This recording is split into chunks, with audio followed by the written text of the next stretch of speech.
नमस्कार दोस्तों, मैं डॉक्टर गौरव आपका आज के इस वीडियो में बहुत बहुत स्वागत करता हूं। दोस्तों, आज के इस वीडियो में हम चर्चा करने जा रहे हैं सवाल जवाब सीरीज के एक अनदर एपिसोड के बारे में। दोस्तों, पिछला एपिसोड में हमने एपिसोड नंबर 30वें एपिसोड के सवालों को लिया था। उन सवालों के जवाब मैंने सटीकता के साथ देने की कोशिश की थी। आज के इस एपिसोड में, आज के इस वीडियो में 31वें एपिसोड के सवालों को लिया जा रहा है और इसके जवाब मैं आपको सटीकता के साथ देने की अगेन कोशिश करूंगा। दोस्तों, आप सभी का स्वागत है। आप सभी जो भी ज्योतिषीय प्रश्न मुझसे करना चाहते हैं वो इस वीडियो के माध्यम से या सवाल जवाब की सीरीज के किसी भी वीडियो के माध्यम से मुझसे कर सकते हैं। उसका जवाब आपको जरूर से मिल जाएगा। केवल आपसे रिक्वेस्ट इतनी है कि आप जो भी सवाल करें वो पर्सनल आपकी बर्थ डिटेल या आपके निजी जिंदगी से रिलेटेड ना हो। यदि कोई ऐसा सवाल है जो कि सार्वजनिक है, यदि कोई ऐसा सवाल है जो कि इस वीडियो को देखने वाले प्रत्येक दर्शक को पसंद आता है, तो इस तरह के सवाल का स्वागत है। चलिए, आज का पहला प्रश्न जो है वो ले लेते हैं और ये है मोना श्रीवास्तव जी। ये मुझे सवाल करते हैं कि सर, मेरी राशि मेष है, बट मेरे लग्न हाउस में 5 नंबर लिखा हुआ है, पहले भाव में 5 नंबर लिखा हुआ है। तो मेरी लग्न राशि सन मतलब सूर्य लग्न होगी या मेष लग्न होगी? देखिए, ऐसा है, आपको मैं एक बात बताता हूँ। एक कुंडली होती है जिसके 12 खाने होते हैं, 12 घर होते हैं। पहला घर तो आपको पता होगा, है ना? मैंने कई वीडियोस इसके बारे में बताए हैं। यदि आपको नहीं पता तो इस चैनल का सबसे पहला वीडियो देख लीजिएगा, उसमें बहुत बेसिक आपको मैंने बताया है। आप वहां पर जानेंगी कि पहला भाव जो होता है, जो सेंटर में, एकदम सेंटर में होता है ऊपर की तरफ, उस भाव में जो नंबर लिखा हुआ है, जैसे आपने कहा यहाँ पर 5 नंबर लिखा हुआ है, तो सिंह आपकी लग्न राशि हुई। तो सिंह लगने की कुंडली आपकी बन गई। लेकिन आपकी कुंडली में चंद्र कहाँ बैठे हुए हैं? कहीं पर भी बैठे हो, 12 भाव में से किसी भी भाव में बैठे हो, आप ये देखिए कि चंद्रमा के साथ नंबर कौन सा लिखा हुआ है। फॉर एग्जाम्पल, चंद्रमा के साथ जो है आपका नंबर लिखा हुआ है 6, तो आपकी राशि हो गई कन्या। चंद्रमा के साथ लिखा हुआ है नंबर 1, तो आपकी राशि हो गई मेष। तो ये आप समझ जाइए। अच्छा, इसी के साथ साथ जो मैंने आपसे अभी जिक्र किया कि इस चैनल का सबसे पहला वीडियो जो है, इसमें बिल्कुल बहुत बेसिक तौर पर मैंने ये बताया है कि कैसी राशियां होती है, राशियां कौन से नंबर को कौन सी राशि कहा जाता है, कितने भाव होते हैं, किस तरह से ये वर्क करता है। ओवरऑल बड़ा ही बेसिक वो वीडियो है, उसे जाइए, उसे जा करके देखिए, आपको बहुत अच्छी तरह से समझ में आ जाएगा। उमेश जी ये मुझसे कहते हैं, गौरव जी नमस्कार। नमस्कार उमेश जी, क्या राहुदेव के लिए चाय का दान कर सकते हैं?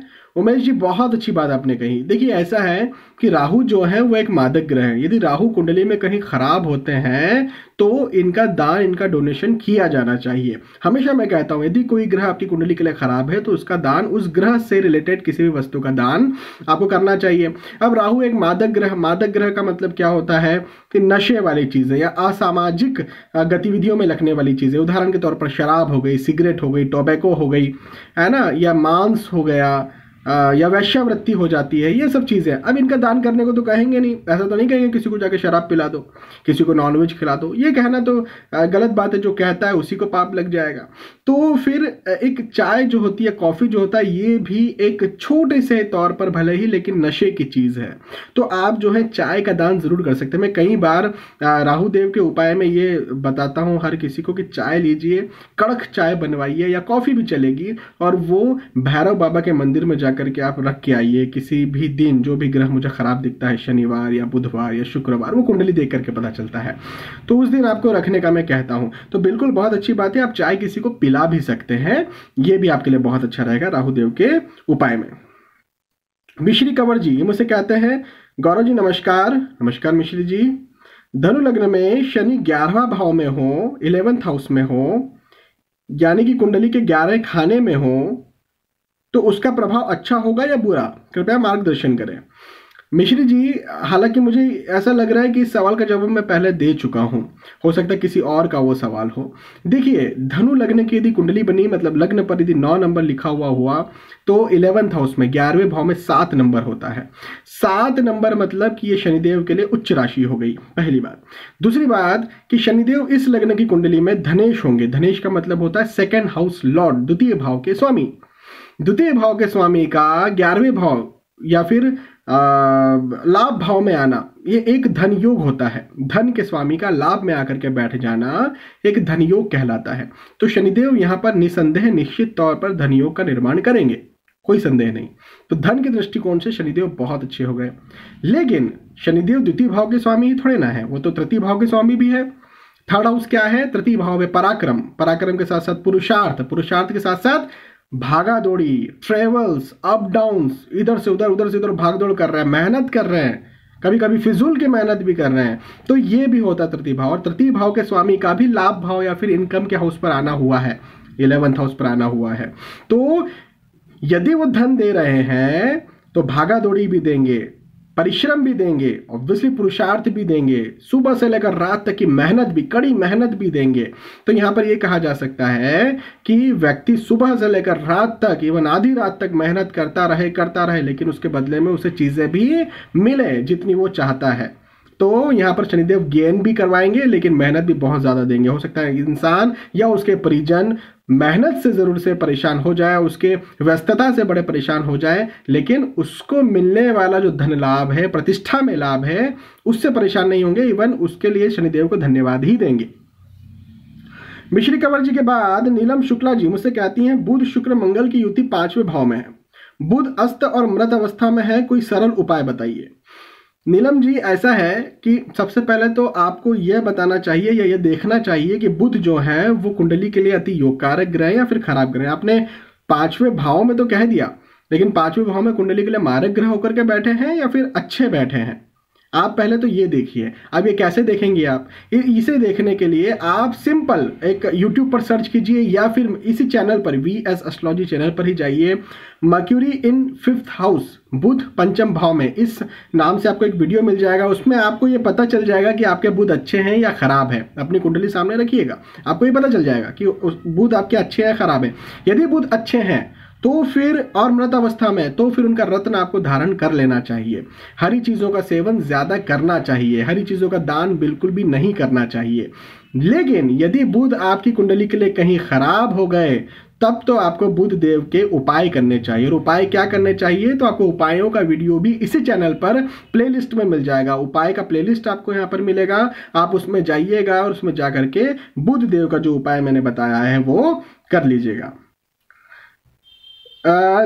धैर्य जोशी जी मुझे सवाल करते हैं, सर सूर्य शनि 7 में है, सूर्य नीच है और शनि उच्च है, लेकिन शनि सूर्य से अस्त भी है, तो ये कंडीशन में क्या सूर्य का नीच भंग राजयोग बनता है? इसमें सूर्य का रत्न पहनना चाहिए या फिर नहीं? धैर्य जी, ऐसा है, सबसे पहले तो आपको यह देखना पड़ेगा कि सूर्य और शनि दोनों में से कुंडली के लिए योग कारक ग्रह कौन से हैं, अच्छे ग्रह कौन से हैं। ये देखने के लिए मैं वही चीज़ कहूँगा जो नीलम शुक्ला जी को मैंने कही कि भाई आप जाइए, यहाँ पर वीडियो में जाइए, इस चैनल पर जाइए और वहाँ पर सूर्य और शनि के अलग अलग वीडियोस देखिए कि सैटर्न इन दिस हाउस या सन इन दिस हाउस, आपको पता चलेगा कि कौन से ग्रह अच्छे हैं। पहली बात, यदि सूर्य मारक ग्रह हैं तो सूर्य का राजयोग तो नहीं बन पाएगा, हो सकता है नीचता भंग हो जाए, लेकिन राजयोग नहीं बन पाएगा। राजयोग यदि नहीं बना तो आपने ऑब्वियसली सूर्य का रत्न धारण नहीं करना चाहिए, पहली बात। दूसरी बात कि शनिदेव को देख लीजिए कि शनिदेव क्या कुंडली के लिए योग कारक ग्रह हैं।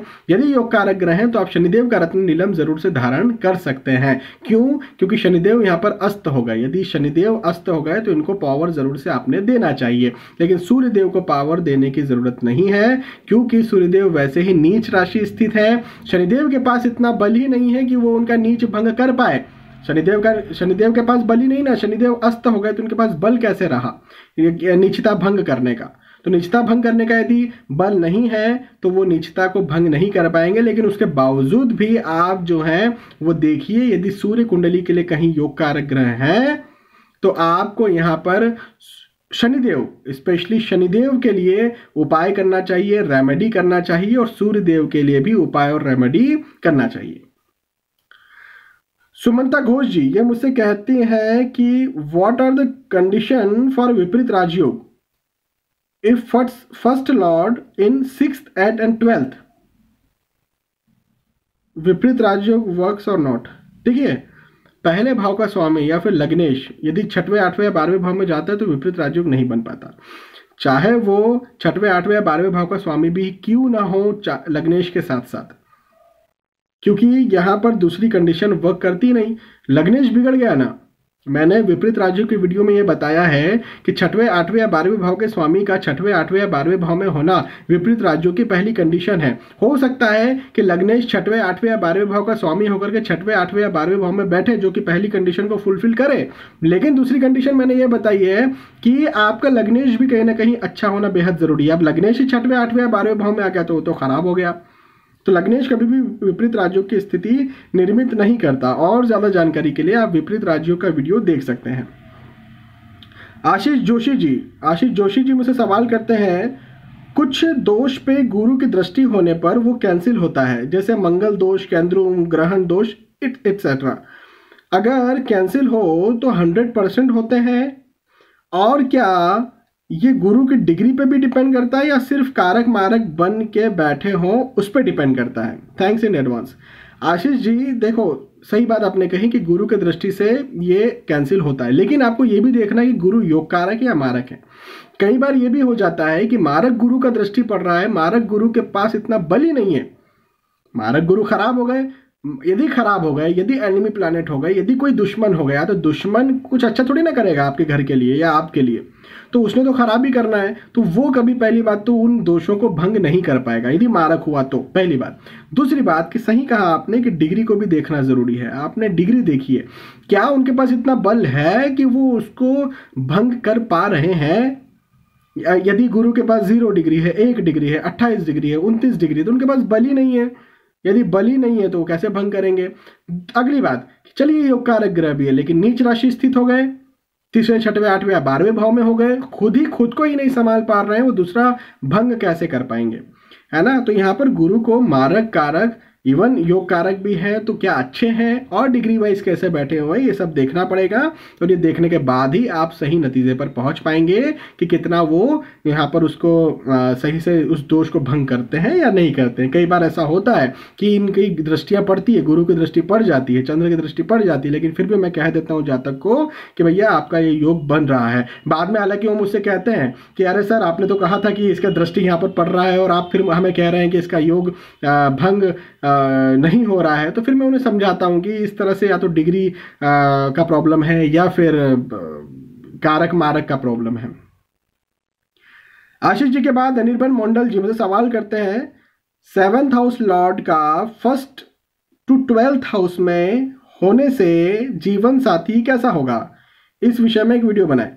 देखिए जीवन साथी तो ठीक है, ये एक अलग आपने टॉपिक दिया, लेकिन यदि आप जानना चाहते हैं कि 7वें भाव के स्वामी का अलग अलग भाव में रहना कैसा फल देगा, तो आप एक काम करें, आप एक इसी चैनल पर जाइए, वहां पर आपको आपके 7वें भाव का स्वामी कौन है, उदाहरण के तौर पर आपके 7वें भाव के स्वामी है मंगल, तो मंगल का पहले भाव से लेकर के 12वें भाव तक का वीडियो देख लीजिए। Mars in 1st house, Mars in 2nd house, Mars in 3rd house and so on, Mars is in 12th house. तो इस तरह से वीडियो आप देख लीजिए, आपको आसानी से ये वीडियो यहाँ पर इस चैनल पर मिल जाएंगे। इनके बाद एड्रिक नाम से ये अकाउंट है, ये कहते हैं नमस्ते गुरुजी, अगर 11 हाउस के लॉर्ड, अच्छा गुरुजी आप मुझे कह रहे हैं, मुझे गुरुजी मत कहा कीजिए, कई लोग मुझे गुरुजी कह करके संबोधित करते हैं, गुरुजी मत कीजिए, आपको कहना है तो गौरव जी जरूर से मुझे कह सकते हैं, मुझे अच्छा नहीं लगता कुछ सुनने में।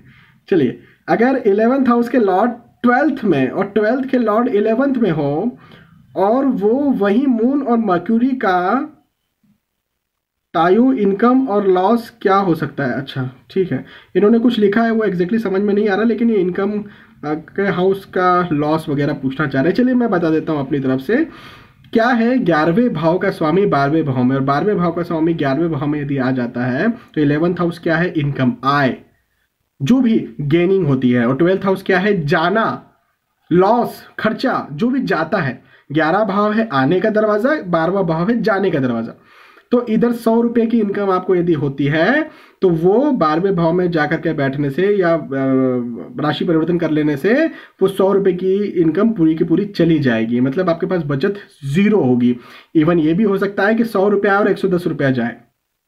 ये कैसे होगा, 100 आया, आपको 110 की जरूरत लगी, 100 तो आपने निकाल ही दिए, 10 किसी से उधार लिया, लोन लिया और फिर निकाल दिए, फिर आप कर्जे में फंस गए, फिर 100 आया, फिर 110 गए, मतलब फिर अब 20 रुपए का और कर्जा होगा, 30 रुपए का और कर्जा होगा, ऐसी स्थितियां भी बनती हैं। तो यहाँ पर जो है परिवर्तन योग है ये खराब माना जाता है 11वें का 12वें से, 12वें का 11वें से। इसके लिए आपको यहाँ पर उपाय जरूर से करना चाहिए। हाँ, कई बार शनिदेव के साथ ऐसी स्थिति बन जाती है जो कि 11वें भाव और 12वें भाव के स्वामी होते हैं, कभी कभी विपरीत राजयोग की स्थिति में 12वें भाव में जाकर के वो बैठ जाते हैं।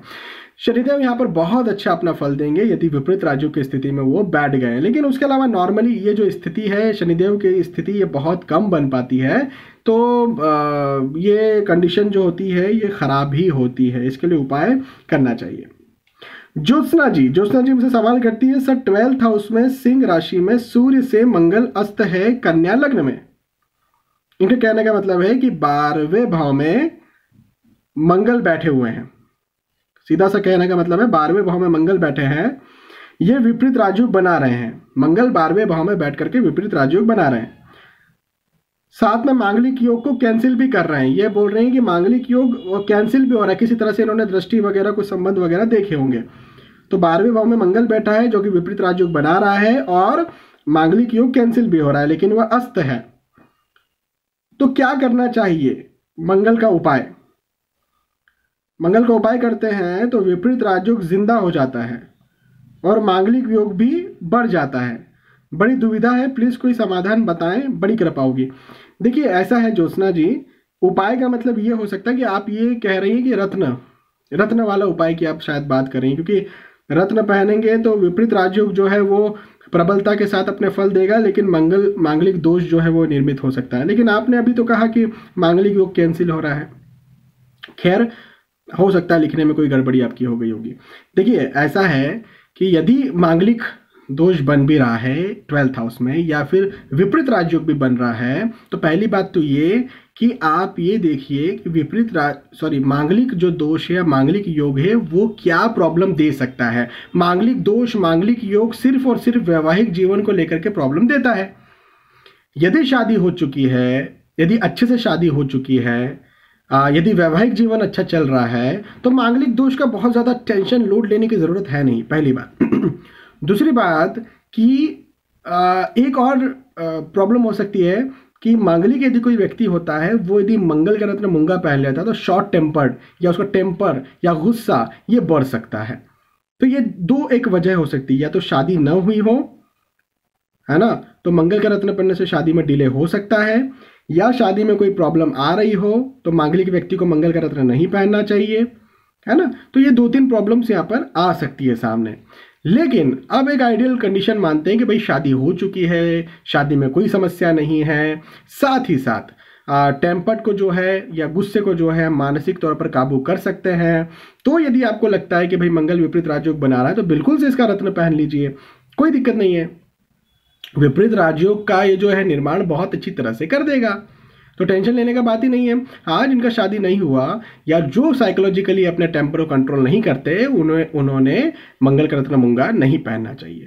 तो ये 2-3 अलग अलग कंडीशंस मैंने आपके सामने यहाँ पर रखी। तो दोस्तों यहाँ पर इतने सवालों को लिया, इन सवालों के जवाब देने का मैंने प्रयास किया। मुझे विश्वास है कि आपको ये बात समझ में आई होगी, आपको वीडियो पसंद आए होंगे। यदि आपको वीडियो पसंद आते तो प्लीज़ लाइक करें, इसे शेयर भी करें ताकि दूसरे भी इस वीडियो का फायदा उठा सकें।